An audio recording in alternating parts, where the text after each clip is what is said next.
Hello again, everyone, and welcome to quite possibly the most intriguing and most infuriating circuit on the Midwest F1 League calendar, the Suzuka International Racing Course. This 5.8-kilometer circuit features 18 corners, one lone DRS zone, and the only figure-8 configuration in Formula One.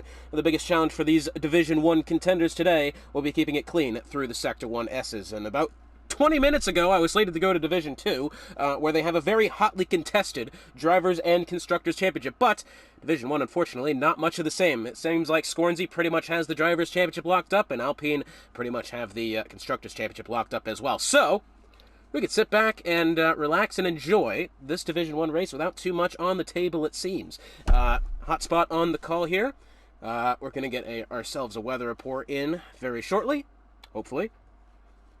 T-minus an hour and a half until real-life FP1 here at Suzuka. Quite excited. So, very much unlike the qualifying session we just had. It is a bright and sunny day here at the Suzuka International Racing Course. Quick couple of interesting facts about this track. The track was built by a Dutchman named John Hugenholtz and Soichiro Honda, who decided his automotive brand needed its own test track, and the original design for this track had not only one over-under section that we have today, but in total 3. So imagine that, 3 different overpass and underpass sections then on this track. That'd be so very interesting to see. Formation lap coming into play here. I'd like to remind you, each and every Midwest F1 event is brought to you by that of Raise Energy Sim Racer Coin and Epos Audio. So, interesting here. As Aero Racing Design apparently leaving the session, that's no good there. The majority of the grid choosing the medium tires. Elma, Jacko, and Scavney, the only 2 choosing the softs. Forward, Mitch Burns, Mopower Cowboy, Kitten Petter, J-Cast, Killer XL, and Houdini. All of them choosing the hards, but GSI Ryan Rod, Scornsey, and Aero Racing Design all on the medium. So let's go over the tire lives really quick. According to the game, soft tires 9 to 12 laps, mediums 13 to 17, and the hards 14 to 21 laps. So it seems as if the drivers that choose to put on the mediums are going to be going to the hards, and the drivers that put on the hards are going to be going to the mediums, most likely. I will say that the only downside of having this new qualifying rule where you can start on whatever tires you'd like is that we have such less tire strategy creativity. It's basically just follow the status quo and start on the mediums and vice versa. I gotta say, it's made the tire battles slightly boring, to be completely honest. But GSR Ryan Rod's on pole. He's gonna have Scornsey next to him on the grid. This one could get interesting here. Aero Racing Design starting third, Forward in 4th. Now he is starting on the hards. He's gonna be in quite the hole here, considering he's got Lancey and Impossible Bacon immediately behind him. Mitch Burns, he's starting on the hards. He's going to have Majako next to him, Majako on the softs. It's going to be very interesting here. I hope we don't have a race plagued with safety cars or anything, as KBO7 failed to get to the starting line correctly, as it looks like his car, he's been disqualified, as it turns out. So yeah, there you go. Lap 12 to 15. We're looking at the pit there for GSI Ryan Rods. Now, I don't know how accurate that thing is that they put up on screen, but Scornsey in the Alpine, hoping that L plan comes into effect today, and he once again takes the win here in Japan. Look how much he's angled himself in, pointing towards the left front tire then of GSR Ryan Rods, who's on pole. Aero Racing Design has left the session again, unfortunately for him. Forward also kind of angling himself there. Not really. El Majako, unfortunately, it looks like he has failed to get back to the line properly, so he has been disqualified and will have somewhat of a disadvantage on the start here. Kitten Petter, same goes for him. Can we please have a different camera angle than pointing at his Halo, please, game? Why can't it be like Project Cars where you can select whatever camera angle you want? That makes life so much easier. But the lights turning on here in Suzuka. We have 4 and then 5. And they are off. Now, who is going to get the better start off the line? It looks like Scornsey might have it down to the inside. No, it's actually GSR Ryan Rods. Has it quite comfortably. Aero Racing Design dropping back as you would if you're a robot. Going into that first corner, it looks like maybe we have a yellow flag towards the back. KBO7 has failed to leave the line, as Aero Racing Design only joining the session now once again. Thankfully for him, his robot has managed to stay third. KBO7 disqualified from the session for parking in a dangerous location. I have a feeling something has happened with him, and he was not able to start the session or the formation lap. So the grid, making their way through. The S is now up through Dunlop Curve. It looks like Lancey's managed to get his way up to 4th, El Majacco to 5th. Let's see the position changes at this moment. Majacco up 3 spots, Dace up 4. It looks like the biggest loser in the negative direction. The biggest loser is Mitch Burns, who's down 3. But at this moment in time, look at the gap that GSR Ryan Rods has created already. As Impossible Bacon goes way wide, going through the hairpin. He's going to lose at least a spot there. He's along that right rear tire. 3 wide nearly from Dace as he's going to go round the left-hand side, going through 200R in towards the Spoon Curve. Does he have it still? Down the inside, heading into Spoon. Yes, he does. The Haas has to go wide. Bacon looks down to the bottom, and Impossible Bacon will reclaim the 7th spot from the Haas of Forward, who has lost 4 spots off the start. Not very good for him. It looks like yellow flag towards the back. The Haas of J-Cast has gone off there. Lancey looking for a move around Aero Racing Design side by side as they head into the KCO Triangle. Does he have the move? Well, it looks like he certainly has an effort, and somehow Aero Racing Design gets out in front of him. Big contact there. El Majacco is going to get around Aero Racing Design. He might have a move around his teammate here in a second, because that was not a very good trip through the final corner. El Majacco now down to the inside on his teammate of Lancey. I wonder if Lancey has wing damage. He's made a lot of contact with the back of the Williams of Aero Racing Design there, and it looks like, is he hurting for pace? Well, it doesn't quite look like it, but he's taken quite a hit there. And now finally I can take a solid breath. Aero Racing Design, he's within 2/10 on Lancey for the 4th spot, making their way through turn 6, up through the Dunlop Curve now. Will he have anything heading into Degner? Apparently that corner's named Degner, at least the source that I had. Let's see here. Well, I tell you what, they've both taken that inside curve quite heavily, as you would. Back on the throttle, little wiggle there from Aero Racing Design. He's going to have Dace in hot pursuit here. He's going to look for some sort of move into the hairpin. I'm sure this is really one of the only overtaking spots on the entire circuit. So, does anyone have any guts to try anything there? Looks like Kate Thomas maybe wanted to move around forward, wasn't able to make one. Scornsey has put about 2.5 seconds back to Jacko, and GSR Ryan Rods 1.4 back to Scornsey. So GSR Ryan Rods may be running away with this one here. God, my English doesn't work today. Here's Kate Thomas within 2/10 on Forward. Well, did I just forget to use the telemetry? No, I didn't. It's in that graphic's in the way. Not using his battery. I think had he done so, he probably could have had a move. Impossible Bacon, he's making a move towards Dace here, at least trying to make somewhat of a move. Doesn't look like he'll have one. He's a bit far behind. DRS is going to be enabled this lap, so the next time round, they'll get the benefit of the rear wing opening. Here's Kate Thomas. Does he have anything down to the inside of the Haas of Forward? Down into that first corner. Oh, really heavy over the initial curve. He keeps it together, though, but the Haas is able to retain the pace on that outside line. Meanwhile, side by side between Jonathan Dunk and Mitch Burns. And just unfortunately, as I predicted, those drivers started on the hard tires, have fallen down quite tremendously. Forward's down 4 spots. Mitch Burns, I believe he's down 4 spots as well. Let me confirm, yes he is, down 4 spots. J-Cast down 4 spots as well. Dace up 6, El Majacco up 5. So unfortunately, if you're one of those that started on the hards, that may have been the wrong choice. Looks like now the Ferrari of Dace trying to find something to Aero Racing Design here, using his energy store as they head through 200R. Aero Racing Design has been joining and leaving the session quite frequently here. Can he find anything into the Spoon Curve? No, he can't, but who gets the better run out of the Spoon Curve? Heavy over the exit curbs is Dace. Aero Racing Design gets ahead about 0.4 of a second. Heading towards 130R. Does the Ferrari have anything here? Right up against the gearbox of the Williams. Using the battery. Can he find a move into the KCO Triangle? He's going to try to take that outside line. Nothing there. Oh, and he gets right into the back then of the Williams. Has he got any wing damage? That was quite a hit to the back. It doesn't look like he has. Although I wouldn't be surprised. That was a decent smack then from the Ferrari, who's going to go down to the inside. Impossible Bacon's in hot pursuit as well. Can he find a move around Aero Racing Design? No. I think he's ran out of real estate there, unfortunately. He was on track to get that overtake, but it hasn't happened. Aero Racing Design, his car kind of glitching back and forth as it seems. Currently the closest battle on track, Aero Racing Design, back to the Ferrari of Dace, who is once again joining and unjoining his car quite frequently. From the formation lap onwards, that's pretty much what he's been doing. Kitten parries a couple of attempts back to Mo Power Cowboy, or rather Smith Pell back to Kitten. Killer XL back to his teammate. It looks like for the most part it's settled down here, but here's Impossible Bacon. Does he have a move into the hairpin?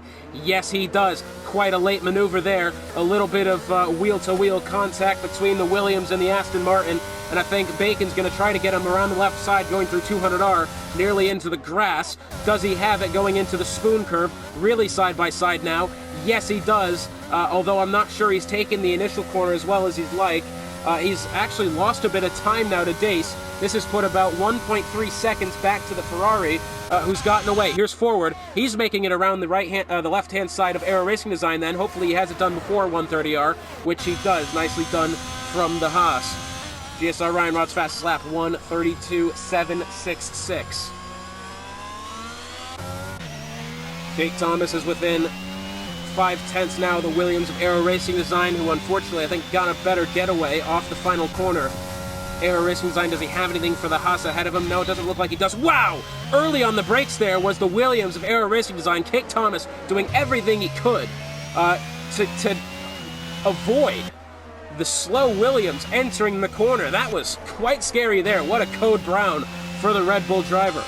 That was, listen, I've been a driver. Sometimes that sort of thing happens. Have yourself a clean pair of underwear on the side, because, Jesus, that one was right close. And that would have made contact with the robot as well. That would have been such a way to lose out on the front wing and really tarnish the rest of your race. Mitch Burns within 0.3 of a second on Jonathan Dunk heading into the hairpin corner. Does he have anything down to that inside? No, he doesn't. Not for the time being yet again. Oh, it looks like Smith Pell's had an off there. He has spun the car around coming out of turn 10, the hairpin corner. Gets it back going now, but he has lost quite a bit of ground to that of GSR Edwin for that 15th spot. As they're heading down the back straight now, it looks as if, for the time being, I mean, really the only overtakes that are going to happen is with the aid of DRS, unless you have something going into turn 10. Let's see if Jonathan Dunk can make anything happen to Jake Thomas into the Casio triangle. No, he doesn't. DRS activated for the Red Bull, battery being used as well. Aero Racing Design in quite the hole here without the aid of DRS. Does he have the position, Jake Thomas? Yes, he does. A little bit further up forward had a go then at Impossible Bacon. Didn't look like he was able to make such a move happen, but he is at least within striking distance, to whereas if Impossible Bacon makes a mistake, he will be right there, the Haas. Jonathan Dunk now, he's got the Williams ahead of him to navigate. Looking to the right on the Dunlop curve.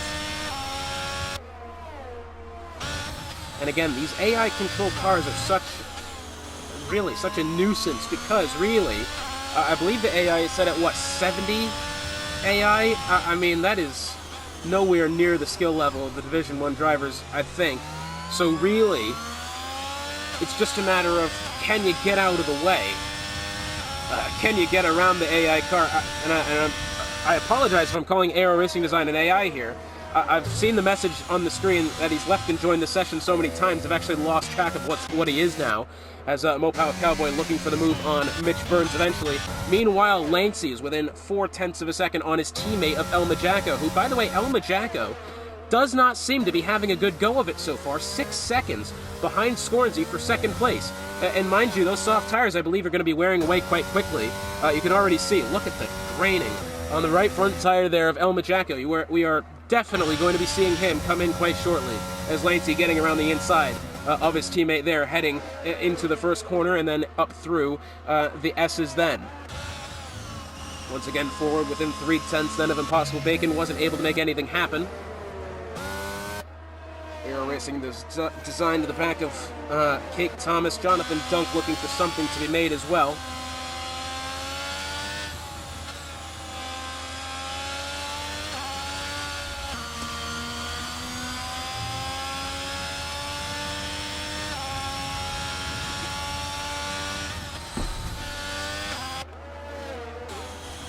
El Majacco has, despite being overtaken by his teammate there, has been able to stay within half a second of him. Up to now, it looks like Lancey's gotten a better exit of the hairpin. Looks like Forward still trying to hunt down Impossible Bacon, although it looks like Forward might be hurting for pace here. He's not really been able to catch up to the back of Impossible Bacon without the aid of DRS.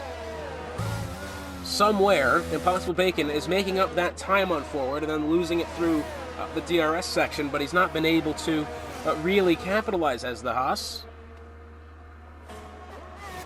Looks like Mopower Cowboy in a good battle here with Mitch Burns, currently in a Italian AlphaTauri sandwich, as Mitch Burns ahead of him and Kitten Petter behind him. Does anyone have anything for DRS? Jonathan Dunk within 4/10 on Aero Racing Design, who, by the way, just took a trip through the grass just then for some reason. Heading towards exiting now the second corner. Oh, big slide then from Aero Racing Design. Does save the car, but loses the position in the process. That was a wild mistake there for the Williams, and he's kind of come back onto the racing line then. Almost contact with the Alpine then of Mopower Cowboy. He is rapidly falling down the order now side by side with Killer XL, heading towards Dunlop, and now side by side with Edwin in Dunlop. He's lost a lot of positions there at Racing Design. He was 6th place not too long ago, and now down to 15th in the matter of seconds. And I mean, he's done well to hold on to the car, but I'm afraid that mistakes are rightfully punished here in Division 1, and well, he's just had himself a mistake there. Cake Thomas has pretty much worn down his energy store within the last 11%, trying to get to the Haas ahead of him, with the Haas ahead of him still at 46% of the battery. So it looks like perhaps now are the Hearts starting to take precedence over that of the mediums. I mean, assuming my tire ages are correct here, the one that I ripped off from the game. Well, here comes El Majacco. Yep, 7 laps, just about, yeah. Makes his way in. So assuming that my tire ages are decently correct, we'll go ahead and say that these mediums are just about halfway through the estimated tire life. And the hards will be coming up here very shortly, if they're not already. Mopower Cowboy is within 5/10 on Mitch Burns as they go through the S's now.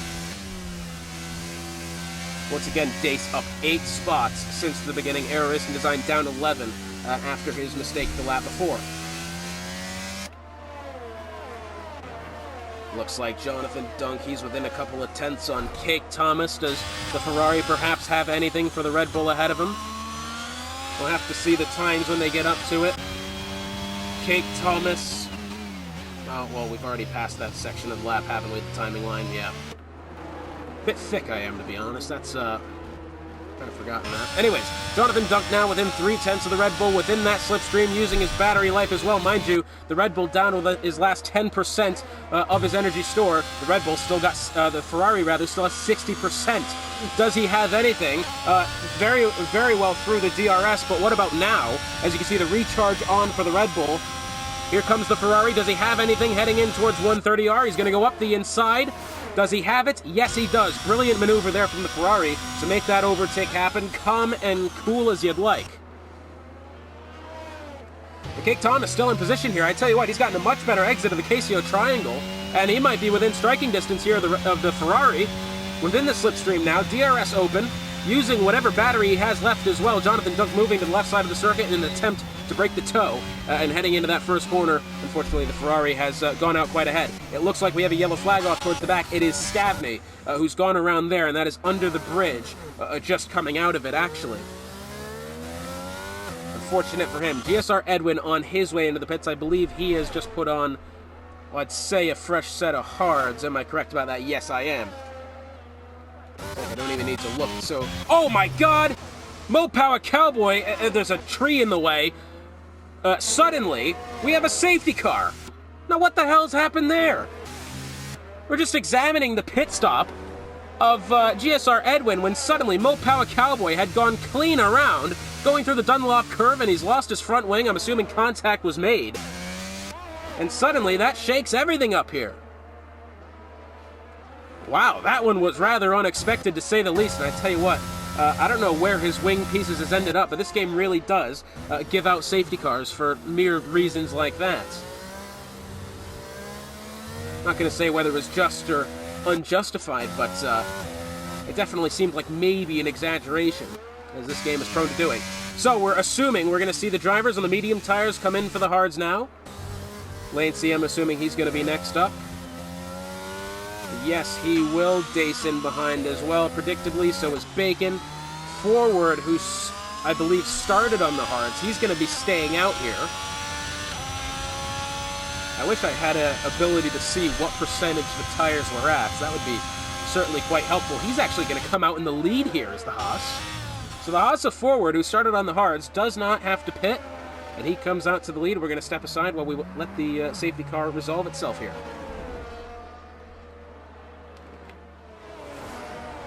So as the safety car finds its way in this lap, if you're a fan of NFL football, you're missing an unbelievable game between the Indianapolis Colts and the Denver Broncos with an unbelievably crazy score of 6-6. 2 field goals for Indianapolis, 2 field goals for Denver.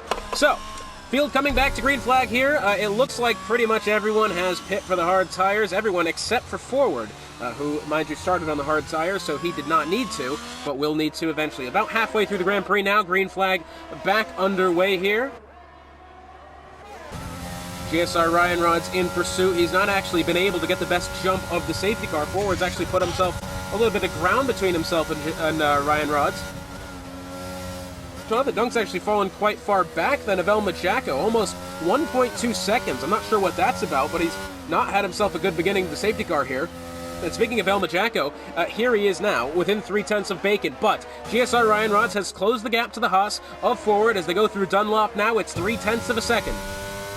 Heading into, apparently, what's called Degner Corner. Heavy over the initial curb. What does he have through the second one? It looks like, ooh, Aero Racing Design has fallen down once again.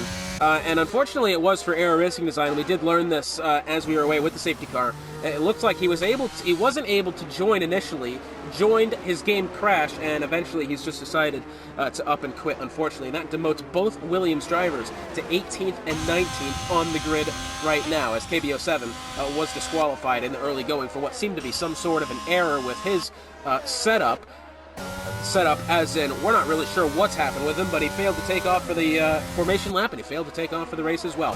GSR Ryan Rod's now within 0.2 of a second of Forward for the lead of the Grand Prix, heading into 130R, who has the position here. It looks like still the Haas, going into now.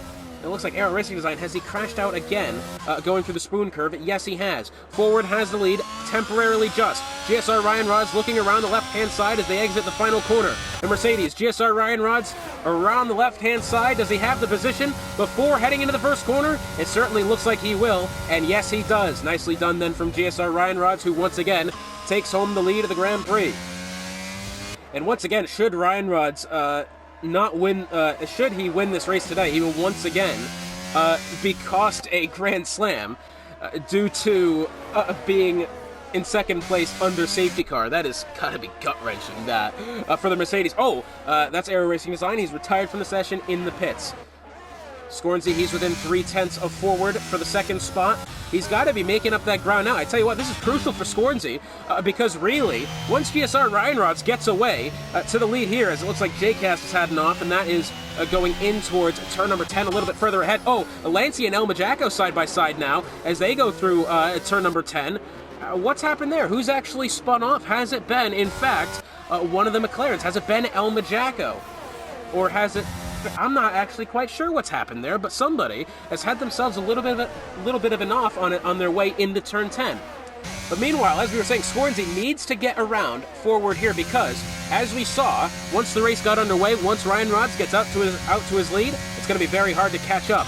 It looks like Jonathan Dunk, actually side by side now with Cake Thomas heading in towards 130R, and Jonathan Dunk's going to have it up the inside and does have the position. The AlphaTauri, Mitch Burns, looking for it down the right-hand side of Cake Thomas heading into the KCO Triangle, heavy over the brakes. Lock up as well for Mitch Burns, and he was unable to get that position. Scornsey now getting around the left-hand side of Forward, very much how Ryan Rods did the lap before, and now he can start his pursuit of the Mercedes, currently occupying first place. But meanwhile, whilst all of that's happened, it looks like Mitch Burns has fallen off a couple of places there. Whilst all of that has happened, Forward has opened up a 2.5-second gap back to Dace in the Ferrari for 4th place. El Majaco looking to hunt down the back of Impossible Bacon. We'll have to keep an eye on that. Mitch Burns, within a couple of tenths of Killer XL, he's only got 2 tenths over GSR Edwin in 12th. And now look at the gap, over a second between Ryan Rods and Scornsy outside of DRS range. That is a dangerous game there to be playing. Scornsy's got to get on the throttle. He's got to do it quick if he wants to spot Impossible Bacon and El Majaki inside. Majaco, it looks like, just made that move around the outside. Nicely done then from the McLaren driver, who, at this moment in time, puts himself into 5th. But he's not out of the woods yet. Impossible Bacon's still in hot pursuit. Now, does Bacon have anything to strike back at him here, or will he have to defend from El Majaco's McLaren teammate of Lancey? We'll have to wait and see. Impossible Bacon's got good pace here. Currently about 7 kilometers an hour faster than the McLaren of El Majaco. He's going to look for it around the left-hand side, heading into the KCO triangle. And El Majaco breaks later in defense, and it looks like he might still have it forward into the pits now. GSR Ryan Rod's fastest lap, 1:32.081. So Forward into the pits. He's going to be losing a lot of spots here, but at least he'll be on fresh tires. Here comes Impossible Bacon, down to the inside of El Majaco with the aid of DRS. He has it into turn 1. Yes, he does. Majaco has braked late. He went super wide and high into the corner, and unfortunately El Majaco was not able to hold off the impending Aston Martin behind him. It looks like Scornsy has been teetering inside and outside of 1 second back to GSR Ryan Rods for the lead of the Grand Prix. But really to no avail. It looks like Scornsy has yet to truly match the pace of the Mercedes ahead, who's had this race pretty much all to himself all day, ever since getting off the line. He got a much better start off the grid, did Ryan Rods, and he's pretty much never looked back since then. Low Power Cowboy, 3-second penalty for multiple warnings. I believe that's going over one of the curbs there through turns 8 and 9. Very easy to do right before the bridge. Easy to want to cut those corners more than you can.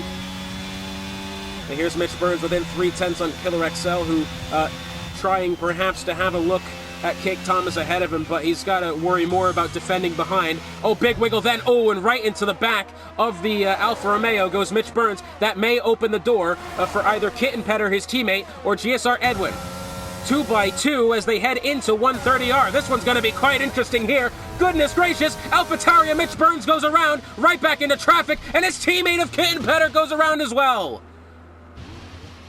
Oh, and that, unfortunately, synchronized spinning there from the AlphaTauri teammates, who found themselves in a very inopportune place and time.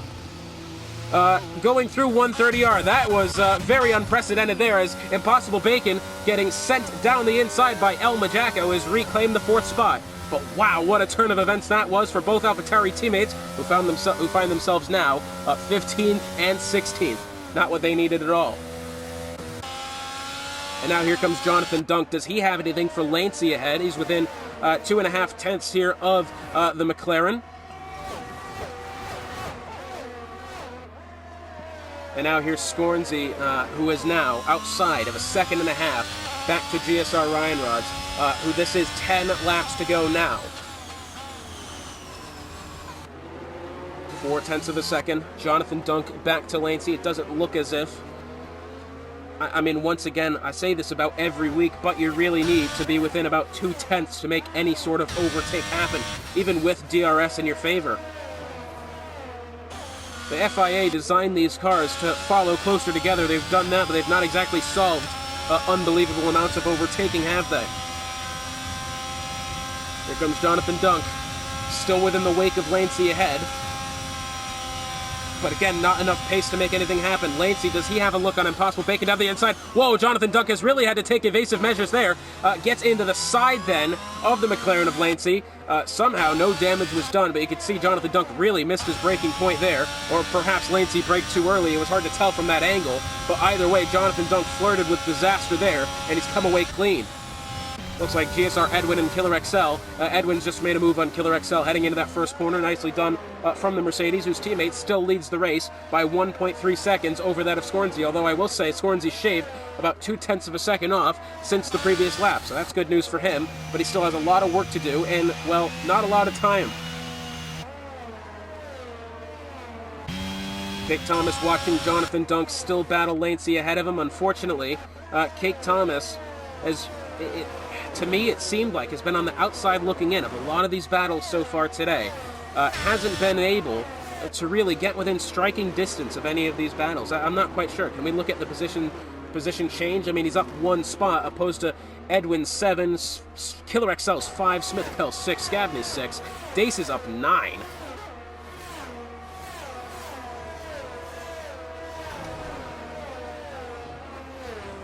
Jonathan Dunk still within 4/10 of Lancey ahead. Once again, it seems like Lancey getting the better exit of the spoon corner there. Able to extend the gap slightly. Scornsy still outside of a second and a half of Ryan Rods, or just about outside of a second and a half. But he hasn't been within DRS range, I think, since it's come back on, really. It's certainly what it seemed like.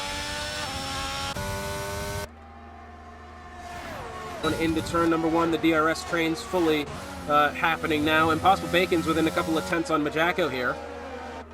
Now, these two have been battling it out for since the safety car came in, really.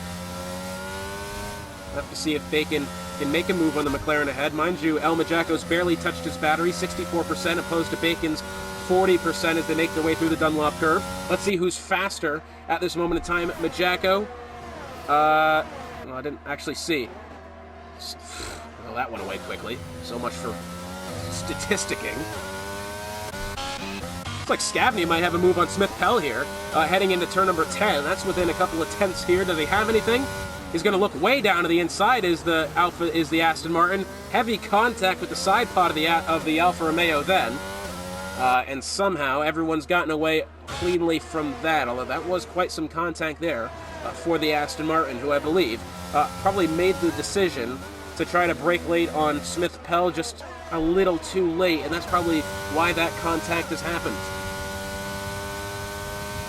Sometimes it really is the difference between making an overtake and not, and success and failure is really just the ability and how quick you are in decision making. I mean, you could see there, he's made his decision to go down the inside perhaps a little too late, and that has heavily impacted his ability to overtake Smith Pell then. Instead, he's, I don't want to say gone careening into the side pod then of the Alfa Romeo, but he wasn't able to make it happen.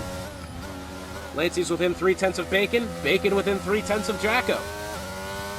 And GSR Ryan Rods has now put 2 seconds back to Scornsy.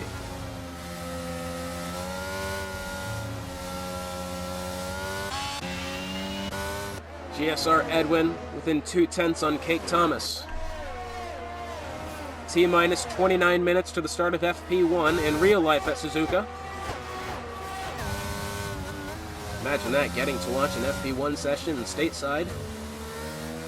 Anywhere better than 5 o'clock in the morning. It's incredible, that. Looks like at this moment in time, nobody's really jumping, I don't want to say jumping to conclusions, but jumping at the chance of overtakes here. It looks like everyone playing it calmly and collectively at this moment in time. Jonathan Dunk currently within 2/10 on Lancey. It seems the closest battle on track at this moment in time. Pretty much every driver within a couple of tenths of the other one, but nobody really within striking distance to make an overtake. 2.5 tenths now, entering 130R. It was actually quite even going through the corner then. But does he get on the brakes in time? Yes, he does. Remember, not too long ago, he almost had that issue. I believe it was trying to overtake Lancey, where he had nearly gone careening into the side of him, into the KCO triangle. DRS enabled here for both, Killer XL. Is he on his way into the pits? Yes, he is. DRS enabled for Lancey and Jonathan Dunk. Naturally, it doesn't seem like anyone was able to make any maneuver there. Lancey was able to use the DRS in defense. Jonathan Dunk tried it and wasn't able to help him. Down to 21% on his battery as well. Lancey, 33, not much better. Impossible Bacon and Jacko, quite similar. Oh, if we got a car going off there, Mopao Cowboy has retired from the session, and now we are looking at, oh, and it's only a virtual safety car, I believe, really. That is exiting the second of the S curves there. That is exiting a turn number 5. He's gone straight on there. As we can see, perhaps, yeah, there goes his car. Perhaps has he just gone spinning, and that's kind of what's happened. But I gotta say, Ryan Rod's awfully thankful now that it's not resulted in a full safety car and it's only a virtual safety car. Because that would have been absolutely... That would have been incredibly destructive there, had this been a full safety car with very little to no time left. No Power Cowboy leaving the session. That marks 3 DNFs today. 2 DNFs and a disqualification. Now Ryan Rod just 5.5 seconds back to Scornsey. That gap, by the way, being made up under the virtual safety car as well. See, this is the only thing I don't like about virtual safety cars. There is legitimate advantages and disadvantages to be had, as it is really supposed to neutralize the grid, but not enough to where they don't necessarily get an advantage. GSR Edwin, really hoping that the virtual safety car ends within no time then, found himself along the right rear tire of the Red Bull of Kate Thomas ahead. Unfortunately, wasn't able to make anything happen. DRS enabled, back under green flag conditions here. Edwin did what he did, and is now hunting down the Red Bull of Kate Thomas ahead. It looks like, for a moment there, we had Jonathan Dunk about to overtake Lancey, but it's not amounted to anything. Going through Dunlop curve now. Edwin within 2.5 tenths on Kate Thomas. I don't expect he'll have any overtake here. Maybe going through turn 10. Oh, but Edwin, it seems like he's gone a little bit slippy there, going through turn number 8. He's had to perhaps lift off and take a kind of collective action there to get the car back under his own control. And he wasn't able to make anything happen regarding Kate Thomas. To the line this time, we will have 4 laps to go. Lancey within 3 tenths on Impossible Bacon.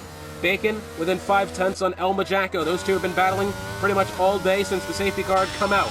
Jonathan Dunk within the slipstream now of Lancey ahead. Battery being used as well. Does he have anything for the McLaren ahead?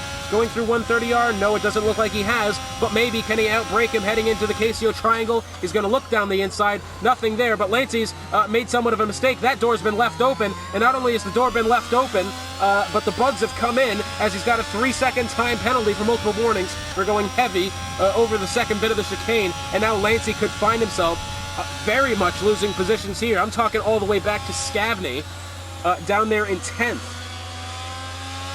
And actually, maybe he'll come out 9th, but he will be losing quite a handful of positions with that penalty, and with not a lot of time left either. And that was, I gotta say, Jonathan Dunk, as Killer XL takes the fastest lap on the softs, 1:31.245. I gotta say, that was neatly done then from Jonathan Dunk. I don't necessarily think he tried to force Lancey off track, and in fact he didn't. Lancey was just expecting an overtaking maneuver then and got caught up in the defensive pressure. But that's what you do. That is how you make overtakes happen. You make the driver ahead uncomfortable, and that makes them make a mistake, and, well, that's exactly what's happened.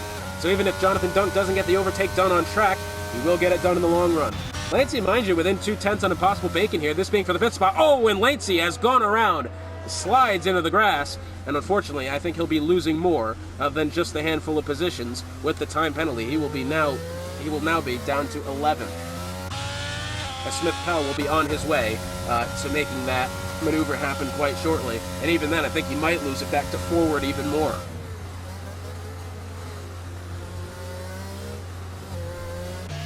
Kate Thomas within 3.5 tenths on Jonathan Dunk ahead.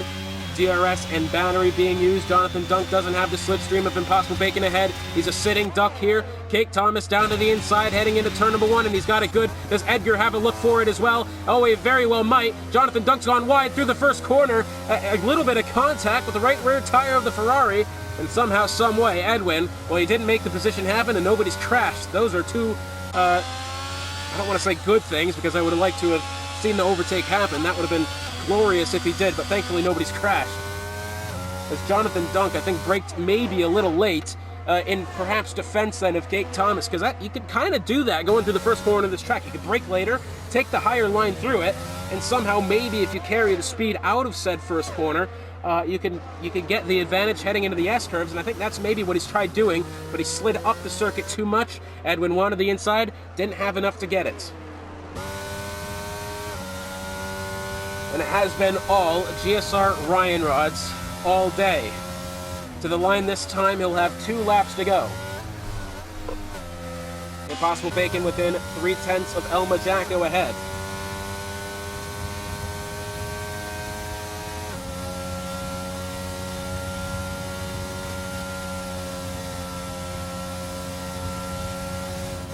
Looking for it here, heading into the Casio Triangle, right up against the gearbox of the McLaren there. Nothing to be had so far. 2 laps to go.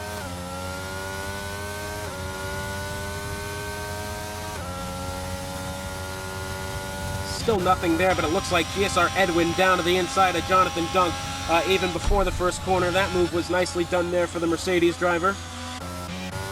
Impossible Bacon still within 2.5 of Elma Jacko.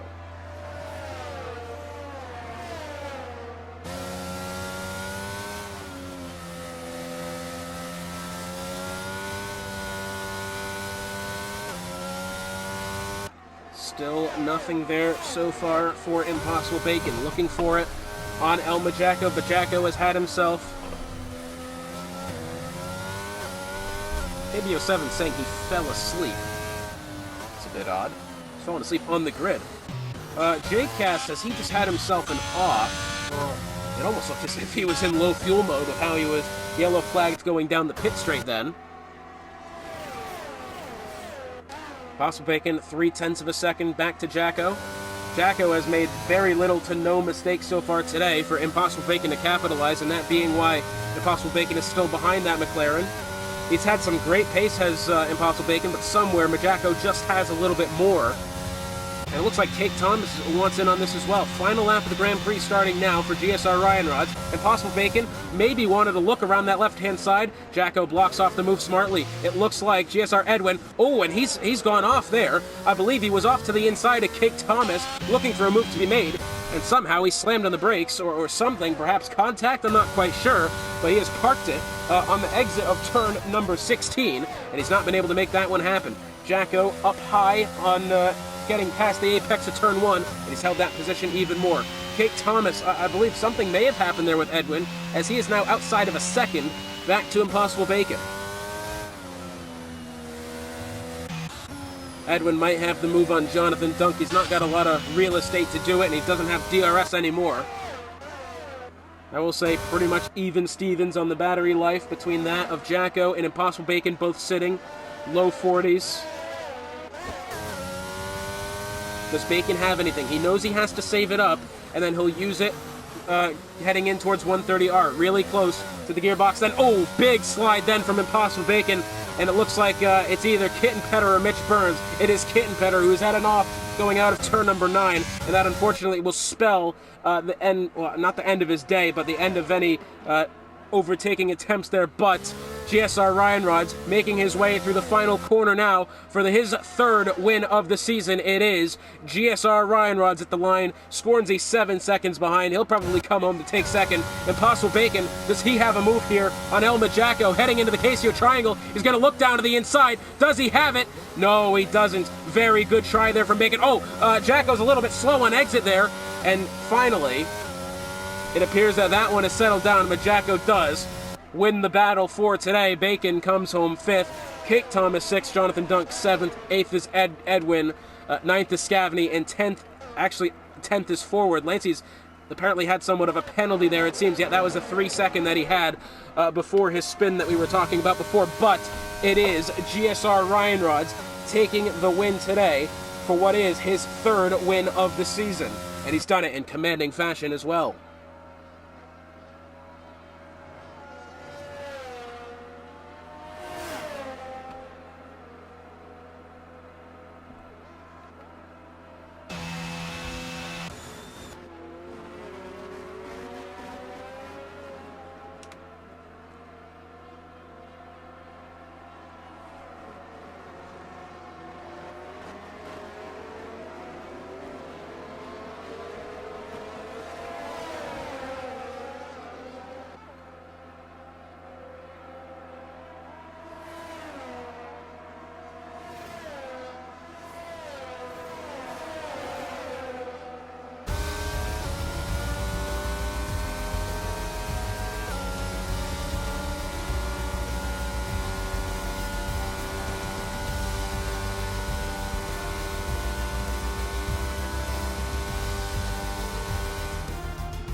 So after it's all said and done here in Japan, JSR Ryan Rod's taking home the win. Scornzy in second, Dace third.